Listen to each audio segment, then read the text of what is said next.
Hello, welcome back to Steve's Retirement Corner.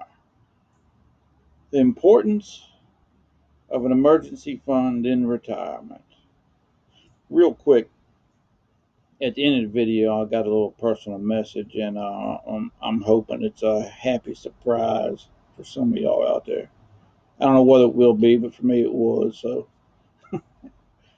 your time's just as valuable as mine. If you want to skip on to the end there and check that out, knock yourself out, Doc. But this emergency fund thing this is a fantastic idea. It's something that is valuable. I don't care whether you're 25 and just starting out or whether you're 75 and been retired for a decade or so. You don't want to have a set of tires to put you in a hole that you can't dig out of. You just don't. It's it's nice to have that little extra on the backside for something like that. And if you're young, and you're working for a living, you have options. You can get you a part timer. You can work a ton of overtime and fill that hole back up. There's other things and ways you can fill that hole up. You just don't have them options when you retire. For the most part, we are pretty much working on a fixed income.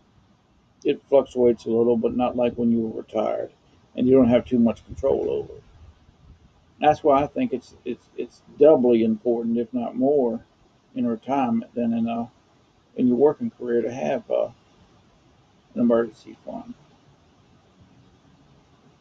Now, what got me thinking about this was I'd seen a story the other day. Some fella had recently retired. He'd been out 2 3 months maybe, and he had a couple major financial disasters happen. The guy went through a spell of bad luck after he first retired, and I don't know. I think it's going to cost him something like 18 grand or whatever to fix whatever needed to be done or whatever it was. And I got to thinking, a lot of people just can't handle something like that. That would be devastating to a lot of people. It's if you're taking out 20 grand from your accounts to live on in retirement, you're doubling it right there, and your nest egg can't handle that much of a drawdown from it without causing some major problems. And that's the first thing I thought when I seen that thing. It's it's naturally what I do when I see one of the horror stories of retirement. First thing I do is usually put myself in that situation, see how the heck I'd get the heck out of it. And this is something that caused me to pause and recheck the way I'm doing things. Because right now I'm pulling out my 401 and I'm pulling out, I get my pension. That's what I'm living on. The money we have in the bank, whether it be savings account or checking account or whatever it is, we don't touch. It just sits there and makes a little piece of interest, and every once in a while we slip money in there and build it up. So right now I'm considering that my emergency fund. If anything's to go wrong, we got that as reserve. And the way I structured my bring home, I got $400, $500, $600 extra a month bringing home than I need to live on. So I got a little breathing room there. And if it's anything major, like right now, we got the wash machine over yonder is getting ready to go. It's starting to rust out, so I know we're going to need that eventually. So I'm using some of that money to stick back for that specific purpose. Now, when I get the money, we might go get us a set, or I might just wait till it goes out, which is probably what I'll do. That's the way I always handled things that I could foresee, like tires for the cars or whatever. I could see that it was going to be time coming up to get them fixed, so I try to work in advance and save it up. Either work overtime, give me a part-time job, or just squirrel away and do without for a couple of months. I got the money. And right now, that's the way I plan on going in retirement. I rechecked everything. It's good to check out all them what ifs of retirement, those things that scare you to death going into retirement. I must have checked out 100 of them daggone horror stories last year, and just put yourself in that situation and see how you think you might handle it. Right now, I'm fine with it. We got enough there sitting in the savings account and checking account. I could have covered that 18 grand. Wouldn't have liked it.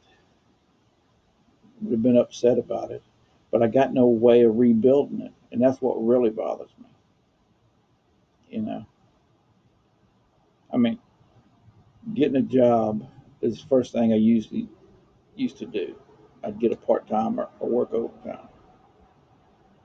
But right now, it's the last thing that's on my mind. We would just have to cut back somewhere until we could fill it back, because we're numbers people. Say we got 10 grand in a checking account, or say we got 8,500. We're only 1,500 from daggone 10 grand. So we like to see, that's our goal. Even now in retirement, we have a set number we'd like to see at the end of the year in each of our accounts. And so whenever we get a setback like that, it's hard for us to deal with. It ain't got no easier yet. I expect it will the longer I'm retired. But right now it hasn't.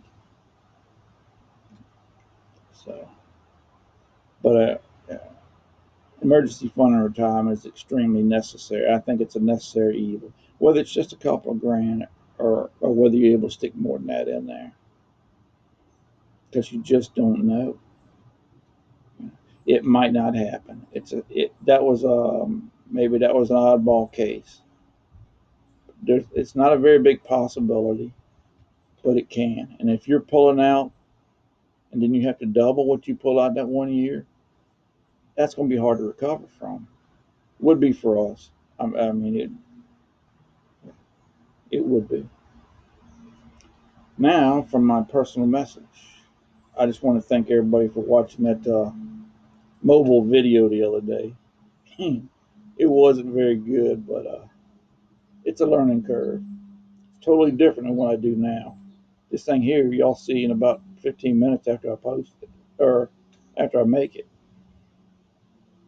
But it should be a lot of fun to revisit places or visit places I hadn't seen in a while or been to, and sharing it with everybody. I'm looking forward to it anyways. And the possible happy surprise is that the wife took my box the other day, took my T-shirts and pulled them out. So, but the good thing is I think I got all the rules and regulations of YouTube figured out for having a giveaway. I don't use giveaway or contest in any of the titles because you got some unscrupulous people on here that like to try to take people's money and stuff. And me being a small channel, I don't have too much trouble with that, but I ain't looking to invite any trouble either.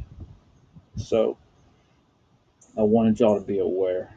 And come next Friday, I'll give you the rules and everything. And hopefully one of y'all enter and win a Steve's Retirement Corner t-shirt. It's just going to be a random draw. So, but I'd bought a handful of each size, and then I got about 8 T-shirts left, 2 or 3 in each size left, I believe. And I just need to get rid of them because I'm just going to use them for a daggone grease rag if nobody gets them. I'd like to give one to everybody. I don't have enough, and you can't do just a subscriber giveaway because we don't get all the subscribers. We only get the ones that are made public, and a lot of them aren't made public. So it's going to be open to everybody, and it's going to be free. All you got to do is follow the rules, and hopefully in a couple of weeks you'll get a T-shirt. But that'll be next Friday. So y'all hang out, y'all be good, and we'll talk to y'all later.